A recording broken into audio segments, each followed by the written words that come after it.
بسم اللہ الرحمن الرحیم۔ اہل مدارس کے لیے مفید مشورے۔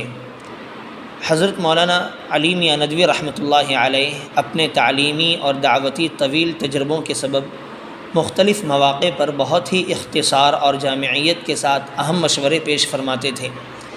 مثلاً دارالعلوم فلاح دارین تشریف آوری کے موقع پر اساتذہ کے انتخاب کے بارے میں فرمایا کہ اساتذہ کے انتخاب میں دو چیزیں پیش نظر رکھنی چاہیے کہ ان میں اخلاص ہو اور اختصاص ہو۔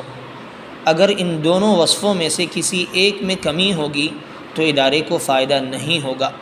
غور کرنے سے معلوم ہوتا ہے کہ جب تک مفوضہ مضمون پڑھانے کی صحیح صلاحیت نہ ہو تو مدرس کی صرف دینداری اور سادگی کام نہیں آ سکتی، اور اگر علم میں کامل ہو، اختصاص حاصل ہو مگر اخلاص اور دل سوزی نہ ہو تب بھی طالب علموں کو نفع نہیں ہو سکتا۔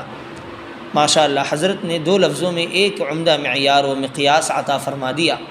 اس کی تائید میں سورہ یوسف کی آیت انی حفیظ علیم سے بھی استدلال فرماتے تھے، یعنی حفیظ میں اخلاص کی طرف اشارہ ہے اور علیم میں اختصاص کی طرف اشارہ ہے۔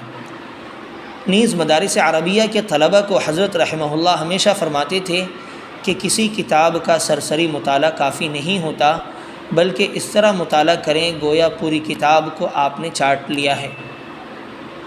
اس دور میں جو سرسری مطالعے کی عادت ہو گئی ہے، اس سے مطالعہ کرنے والوں کو کما حقہ فائدہ نہیں پہنچتا۔